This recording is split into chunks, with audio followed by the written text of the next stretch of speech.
This is just a sample of the audiobook. To get the complete audiobook, access the link posted in the first comment. On May 6, 1945, two middle-ranking SS officers stood on a small road bridge in the Austrian alpine resort of Altazi. Below them raced a clear mountain stream, and above loomed the giant pale grey limestone of the Loser Plateau. Nearby stood several wooden houses and cottages, whose gemütlich interiors are designed for late-night schnapps in front of fires after exhausting mountain hikes or invigorating swims in the therapeutic waters of the lake. However, neither man would have had his mind on such pleasant activities. Instead, they were discussing their options now that the American tanks were just a few miles away. As SS officers, neither relished the prospect of Allied captivity, yet both had different ideas of their next moves. The younger man, an SS Sturmbannführer, the equivalent of a major in the German army, intended to stay. A member of the Nazi Party since he was 16, the 30-year-old Dr. Wilhelm Hotel had spent his war working for the Sicherheitsdienst, or SD, the SS intelligence service, and had served in Vienna, Berlin, and Budapest.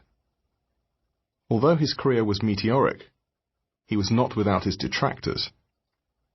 One of his superiors had described him as the typical troublesome Viennese, a liar, a toady, a schemer, and a pronounced operator. Such qualities are arguably useful for intelligence work, and it was these that Hotel intended to draw on. With his experience of waging a secret war against communist cells, he reckoned that he might be of use to the Americans, and instead of treating him as a war criminal, they might even regard him as an asset. Hotel's hopes were far from vain. Since February, he had been in contact with the American Office of Strategic Services, OSS, the forerunner to the CIA, in an attempt to broker a separate peace deal for his native Austria. The putative deal was codenamed Herzog, and was the formulation of Hotel's boss, SS Obergruppenführer General Ernst Kaltenbrunner, himself an Austrian and the head of the Reich Security Main Office, Reichssicherheitshauptamt, or RSHA. Hotel had made several trips to Switzerland to talk to representatives of Alan Dulles, the OSS station chief in Bern, and he was keen to ingratiate himself with the Americans, offering them information about Axis military preparations for a desperate last stand in the so-called Alpine Redoubt, as well as about gold shipments that were to be buried deep in the Austrian mountains. Unfortunately for Hotel, events overtook him, and before he could arrange a meeting between Dulles and Kaltenbrunner, an independent Austria was declared in Russian-occupied Vienna on April 27th. Hotel made a final attempt to reach Switzerland at the beginning of May, but with French troops on the Austro-Swiss border, he was forced to stop when he had reached Liechtenstein, and returned to seek refuge in Altazi. Unbeknown to him, the Americans were indeed making plans for his exploitation.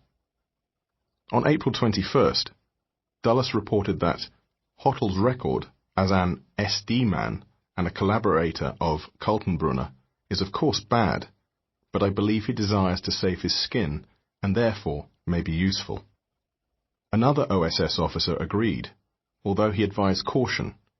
To avoid any accusation that we are working with a Nazi reactionary, reported Edgeworth Murray Leslie to Dulles, I believe that we should keep our contact with him as indirect as possible. The other man standing on the bridge that day did not share Hotel's fluid sense of loyalty to the Nazi regime. 9 years older and 1 rank senior, the SS Obersturmbannführer, Lieutenant Colonel, was far more interested in peace deals and was convinced that the fight was still worth waging. He told Hotel that his intention was to hide in the mountains with a group of trustworthy young SS men, where he felt his alpine skills would enable him to survive for years.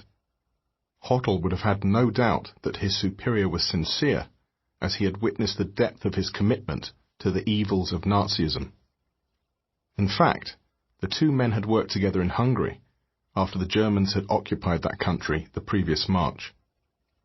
Hotel's job was to run SD counter-espionage operations, while his fellow Austrian's brief was to implement the role of the bland-sounding Referat 4, B4 of the RSHA in the newly occupied territory.